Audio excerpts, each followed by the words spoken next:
What was it Fitzjames O'Brien? It is, I confess, with considerable diffidence that I approach the strange narrative which I am about to relate.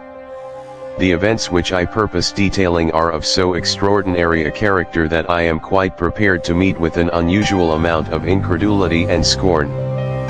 I accept all such beforehand. I have, I trust, the literary courage to face unbelief.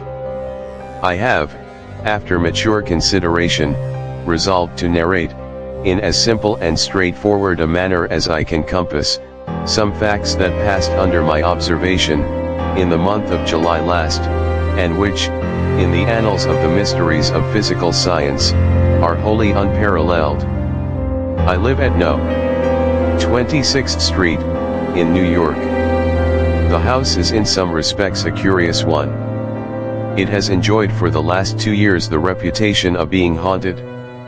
It is a large and stately residence, surrounded by what was once a garden, but which is now only a green enclosure used for bleaching clothes.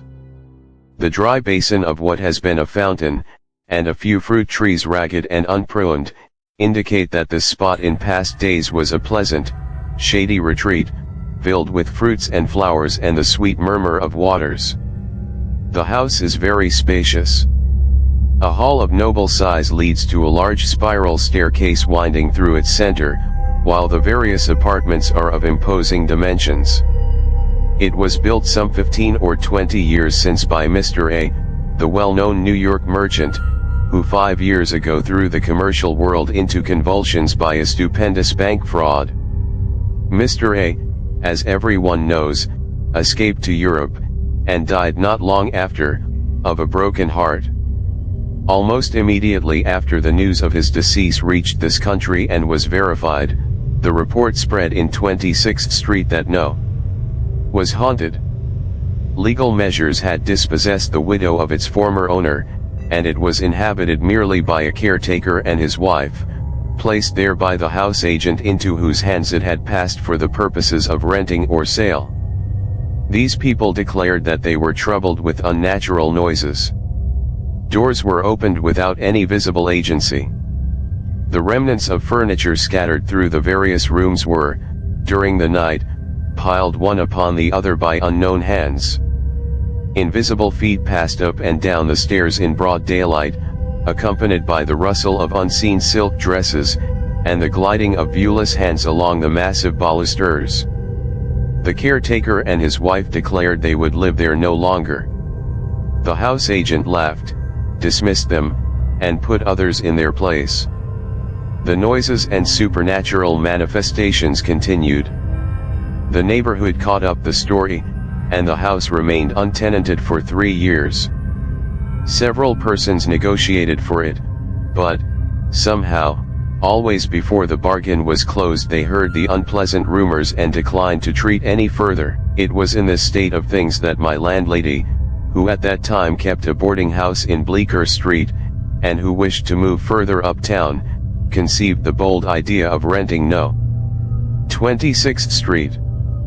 Happening to have in her house rather a plucky and philosophical set of boarders, she laid her scheme before us, stating candidly everything she had heard respecting the ghostly qualities of the establishment to which she wished to remove us. With the exception of 2 timid persons, a sea captain and a returned Californian, who immediately gave notice that they would leave, all of Mrs. Moffat's guests declared that they would accompany her in her chivalric incursion into the abode of spirits. Our removal was effected in the month of May, and we were charmed with our new residence. The portion of 26th Street where our house is situated, between 7th and 8th Avenues, is one of the pleasantest localities in New York. The gardens back of the houses, running down nearly to the Hudson, form, in the summertime, a perfect avenue of verdure. The air is pure and invigorating, sweeping, as it does, straight across the river from the Weehawken Heights, and even the ragged garden which surrounded the house, although displaying on washing days rather too much clothesline, still gave us a piece of greensward to look at, and a cool retreat in the summer evenings, where we smoked our cigars in the dusk, and watched the fireflies flashing their dark lanterns in the long grass. Of course we had no sooner established ourselves at no than we began to expect ghosts. We absolutely awaited their advent with eagerness. Our dinner conversation was supernatural. One of the boarders, who had purchased Mrs. Crow's Night Side of Nature for his own private delectation, was regarded as a public enemy by the entire household for not having bought 20 copies. The man led a life of supreme wretchedness while he was reading this volume. A system of espionage was established, of which he was the victim. If he incautiously laid the book down for an instant and left the room, it was immediately seized and read aloud in secret places to a select few. I found myself a person of immense importance, it having leaked out that I was tolerably well versed in the history of supernaturalism, and had once written a story the foundation of which was a ghost. If a table or a wainscot panel happened to warp when we were assembled in the large drawing room, there was an instant silence, and everyone was prepared for an immediate clanking of chains and a spectral form. After a month of psychological excitement, it was with the utmost dissatisfaction that we were forced to acknowledge that nothing in the remotest degree approaching the supernatural had manifested itself. Once the black butler asseverated that his candle had been blown out by some invisible agency while he was undressing himself for the night, but as I had more than once discovered this colored gentleman in a condition when one candle must have appeared to him like two, I thought it possible that, by going a step further in his potations, he might have reversed this phenomenon, and seen no candle at all where he ought to have beheld one.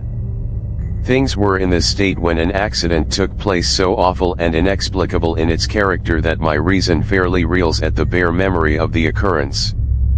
It was the 10th of July. After dinner was over I repaired, with my friend Dr. Hammond, to the garden to smoke my evening pipe. Independent of certain mental sympathies which existed between the doctor and myself, we were linked together by a vice. We both smoked opium. We knew each other's secret, and respected it.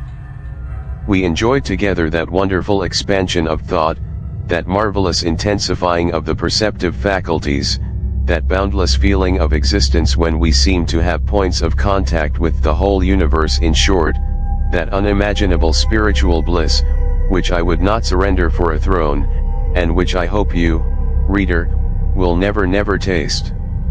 Those hours of opium happiness which the doctor and I spent together in secret were regulated with a scientific accuracy. We did not blindly smoke the drug of paradise, and leave our dreams to chance. While smoking, we carefully steered our conversation through the brightest and calmest channels of thought. We talked of the East, and endeavored to recall the magical panorama of its glowing scenery.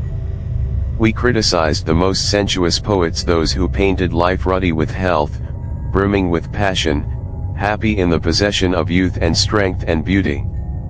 If we talked of Shakespeare's Tempest, we lingered over Ariel, and avoided Caliban. Like the Guebers, we turned our faces to the east, and saw only the sunny side of the world. This skillful coloring of our train of thought produced in our subsequent visions a corresponding tone. The splendors of Arabian fairyland dyed our dreams. We paced the narrow strip of grass with the tread and port of kings. The song of the Rana Arborea, while he clung to the bark of the ragged plum tree, sounded like the strains of divine musicians. Houses, walls, and streets melted like rain clouds, and vistas of unimaginable glory stretched away before us. It was a rapturous companionship. We enjoyed the vast delight more perfectly because, even in our most ecstatic moments, we were conscious of each other's presence. Our pleasures, while individual, were still twin, vibrating and moving in musical accord. On the evening in question, the 10th of July, the doctor and myself drifted into an unusually metaphysical mood. We lit our large meerschaums, filled with fine Turkish tobacco, in the core of which burned a little black nut of opium, that, like the nut in the fairy tale, held within its narrow limits wonders beyond the reach of kings, we paced to and fro, conversing.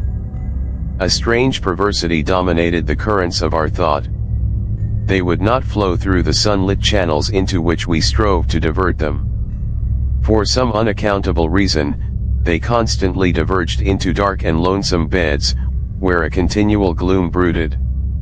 It was in vain that, after our old fashion, we flung ourselves on the shores of the East, and talked of its gay bazaars, of the splendors of the time of Haroun, of harems and golden palaces. Black afrits continually arose from the depths of our talk, and expanded, like the one the fisherman released from the copper vessel, until they blotted everything bright from our vision. Insensibly, we yielded to the occult force that swayed us, and indulged in gloomy speculation. We had talked some time upon the proneness of the human mind to mysticism, and the almost universal love of the terrible, when Hammond suddenly said to me, "What do you consider to be the greatest element of terror?"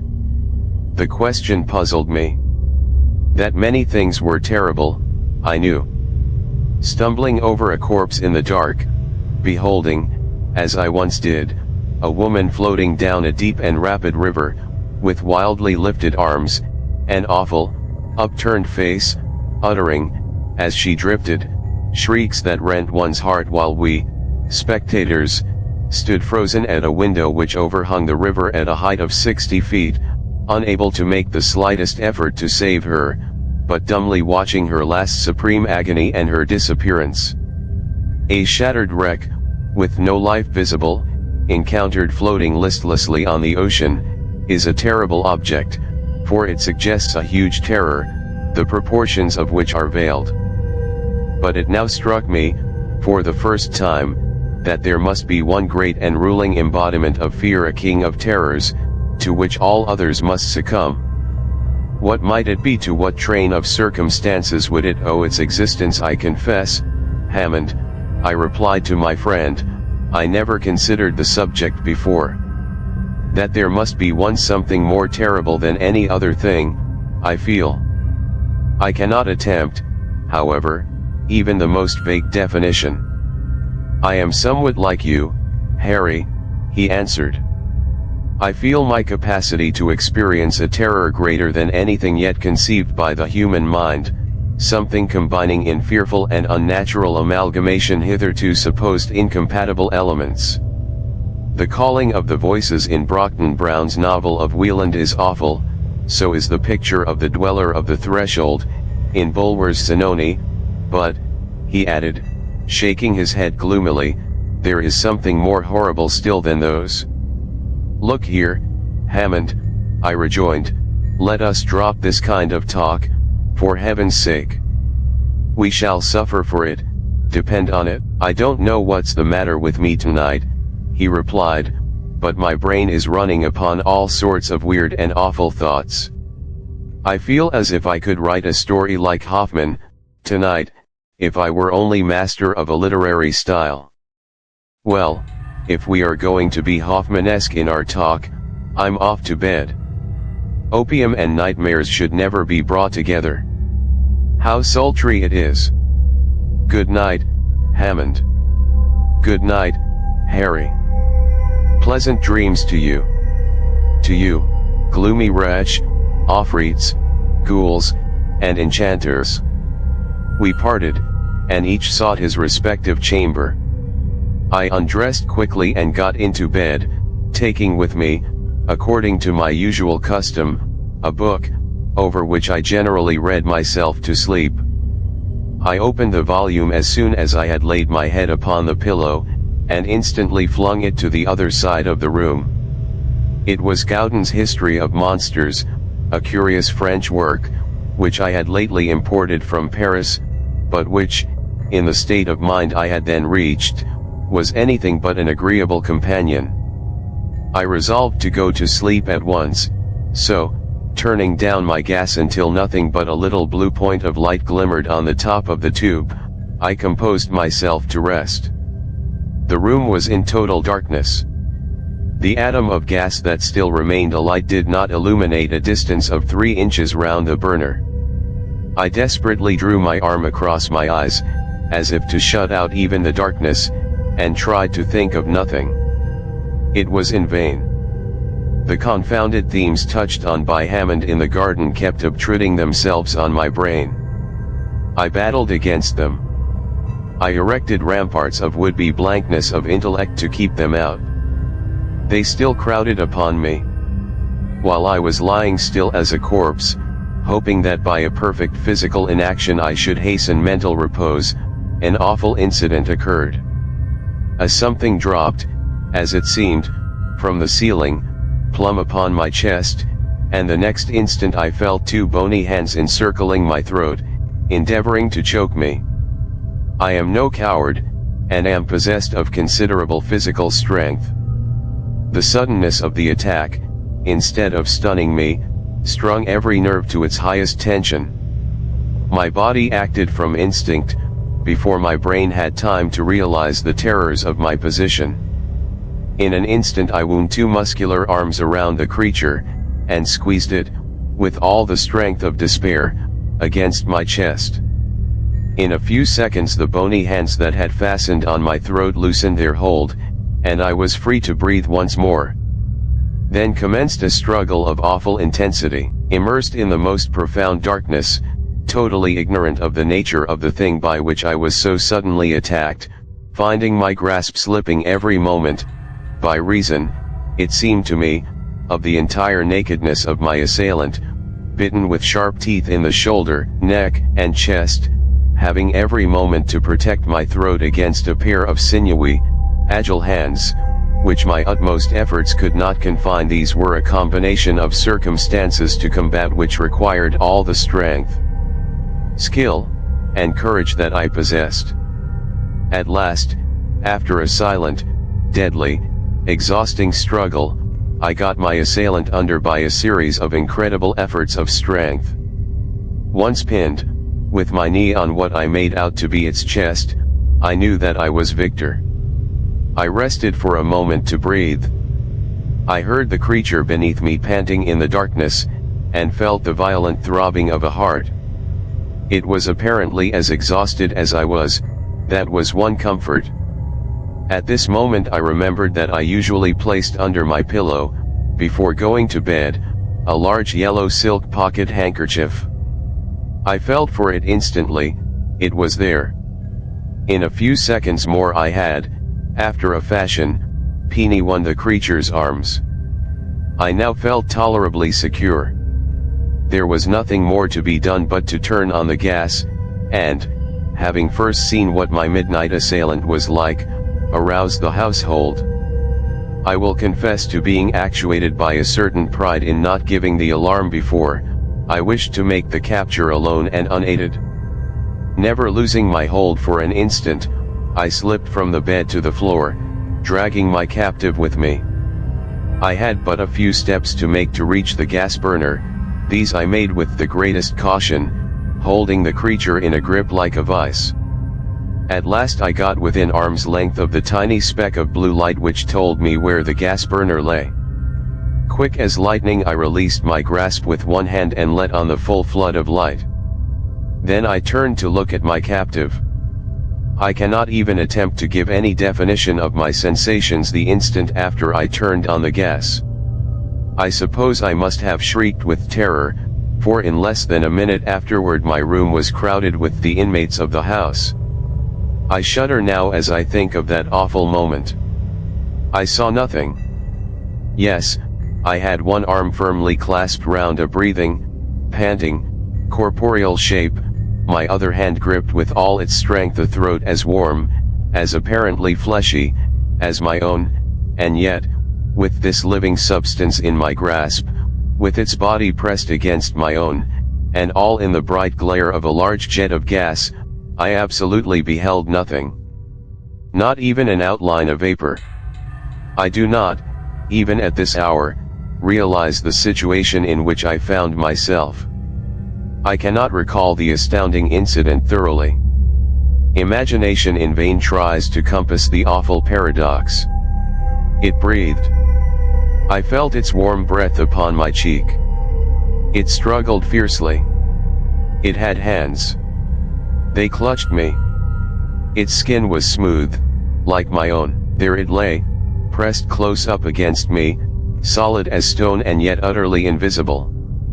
I wonder that I did not faint or go mad on the instant. Some wonderful instinct must have sustained me, for, absolutely, in place of loosening my hold on the terrible enigma, I seemed to gain an additional strength in my moment of horror, and tightened my grasp with such wonderful force that I felt the creature shivering with agony. Just then Hammond entered my room at the head of the household. As soon as he beheld my face, which, I suppose, must have been an awful sight to look at, he hastened forward, crying, "Great heaven, Harry! What has happened?" "Hammond! Hammond!" I cried, "Come here. Oh, this is awful. I have been attacked in bed by something or other, which I have hold of, but I can't see it, I can't see it." Hammond, doubtless struck by the unfeigned horror expressed in my countenance, made 1 or 2 steps forward with an anxious yet puzzled expression. A very audible titter burst from the remainder of my visitors. This suppressed laughter made me furious. To laugh at a human being in my position. It was the worst species of cruelty. Now, I can understand why the appearance of a man struggling violently, as it would seem, with an airy nothing, and calling for assistance against a vision, should have appeared ludicrous. Then, so great was my rage against the mocking crowd that had I the power I would have stricken them dead where they stood. "Hammond! Hammond!" I cried again, despairingly, "For God's sake, come to me. I can hold the thing but a short while longer. It is overpowering me. Help me! Help me!" "Harry," whispered Hammond, approaching me, "you have been smoking too much opium. I swear to you, Hammond, that this is no vision," I answered, in the same low tone. "Don't you see how it shakes my whole frame with its struggles? If you don't believe me, convince yourself. Feel it, touch it." Hammond advanced and laid his hand in the spot I indicated. A wild cry of horror burst from him. He had felt it. In a moment he had discovered somewhere in my room a long piece of cord, and was the next instant winding it and knotting it about the body of the unseen being that I clasped in my arms. "Harry," he said, in a hoarse, agitated voice, for, though he preserved his presence of mind, he was deeply moved, "Harry, it's all safe now. You may let go, old fellow, if you're tired. The thing can't move." I was utterly exhausted, and I gladly loosed my hold.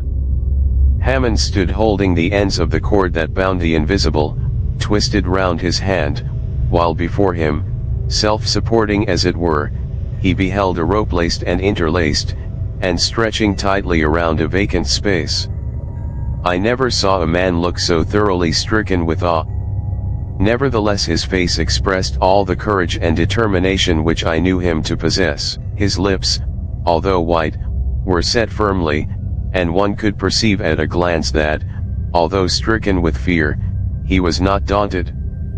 The confusion that ensued among the guests of the house who were witnesses of this extraordinary scene between Hammond and myself, who beheld the pantomime of binding this struggling something, who beheld me almost sinking from physical exhaustion when my task of jailer was over, the confusion and terror that took possession of the bystanders, when they saw all this, was beyond description.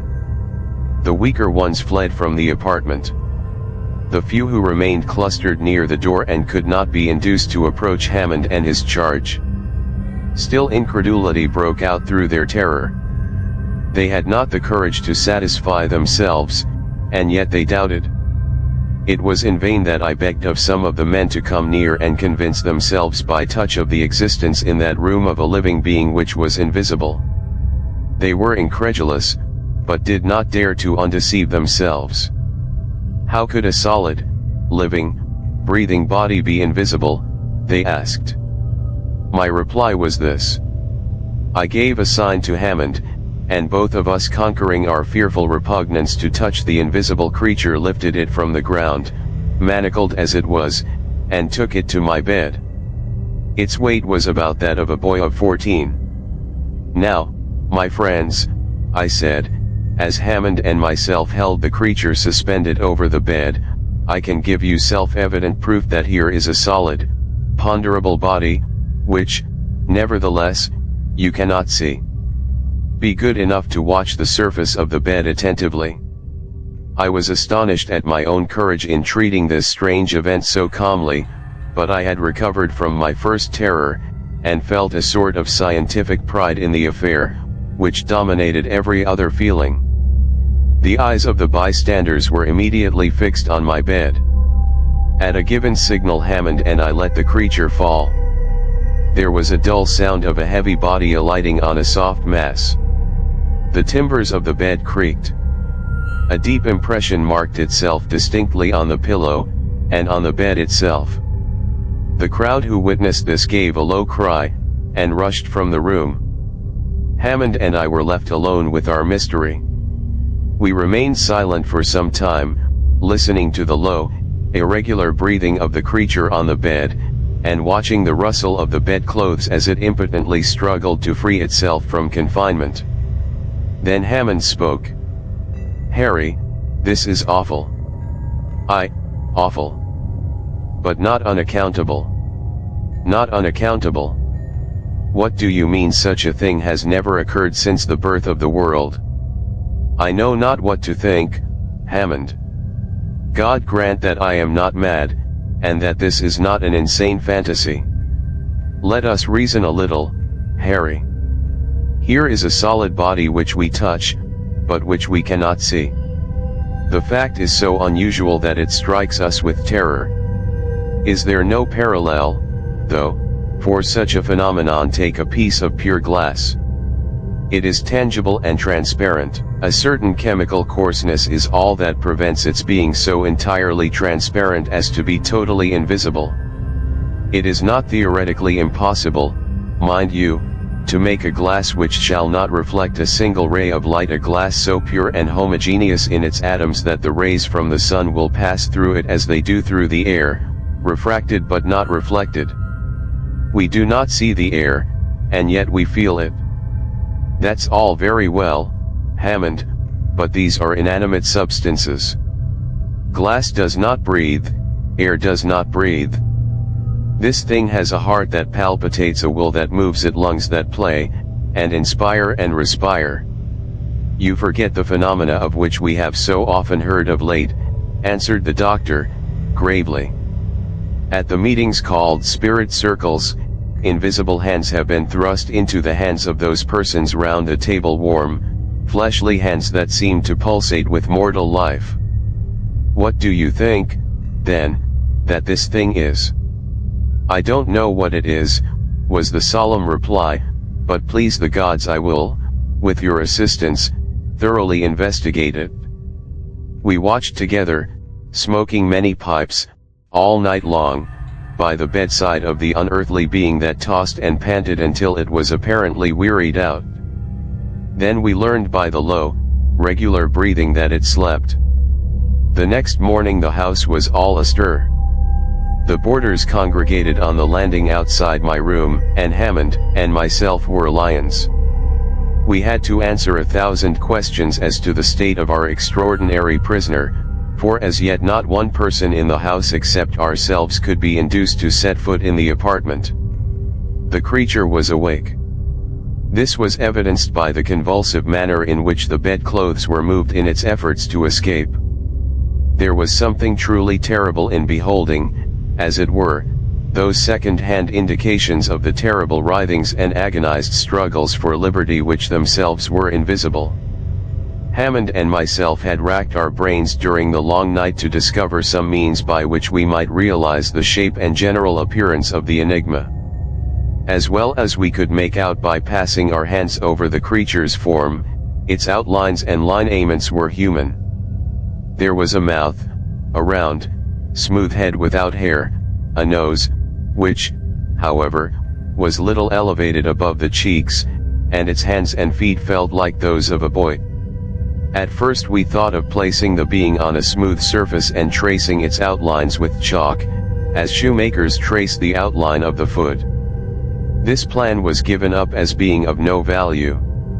Such an outline would give not the slightest idea of its conformation. A happy thought struck me. We would take a cast of it in plaster of Paris. This would give us the solid figure, and satisfy all our wishes. But how to do it? The movements of the creature would disturb the setting of the plastic covering, and distort the mold. Another thought. Why not give it chloroform? It had respiratory organs that was evident by its breathing. Once reduced to a state of insensibility, we could do with it what we would. Dr. X was sent for, and after the worthy physician had recovered from the first shock of amazement, he proceeded to administer the chloroform. In 3 minutes afterward we were enabled to remove the fetters from the creature's body, and a modeller was busily engaged in covering the invisible form with the moist clay. In 5 minutes more we had a mold, and before evening a rough facsimile of the mystery. It was shaped like a man, distorted, uncouth, and horrible, but still a man. It was small, not over 4 feet and some inches in height, and its limbs revealed a muscular development that was unparalleled. Its face surpassed in hideousness anything I had ever seen. Gustave Doré, or Collet, or Tony Johannot, never conceived anything so horrible. There is a face in one of the latter's illustrations to Un Voyage au Il vous plaira, which somewhat approaches the countenance of this creature, but does not equal it. It was the physiognomy of what I should fancy a ghoul might be. It looked as if it was capable of feeding on human flesh. Having satisfied our curiosity, and bound everyone in the house to secrecy, it became a question what was to be done with our enigma. It was impossible that we should keep such a horror in our house. It was equally impossible that such an awful being should be let loose upon the world. I confess that I would have gladly voted for the creature's destruction. But who would shoulder the responsibility? Who would undertake the execution of this horrible semblance of a human being? Day after day this question was deliberated gravely. The boarders all left the house. Mrs. Moffat was in despair, and threatened Hammond and myself with all sorts of legal penalties if we did not remove the horror. Our answer was, "We will go if you like, but we decline taking this creature with us. Remove it yourself if you please. It appeared in your house. On you the responsibility rests." To this there was, of course, no answer. Mrs. Moffat could not obtain for love or money a person who would even approach the mystery. The most singular part of the affair was that we were entirely ignorant of what the creature habitually fed on. Everything in the way of nutriment that we could think of was placed before it, but was never touched. It was awful to stand by, day after day, and see the clothes toss, and hear the hard breathing, and know that it was starving. 10, 12 days, a fortnight passed, and it still lived. The pulsations of the heart, however, were daily growing fainter, and had now nearly ceased. It was evident that the creature was dying for want of sustenance. While this terrible life struggle was going on, I felt miserable. I could not sleep.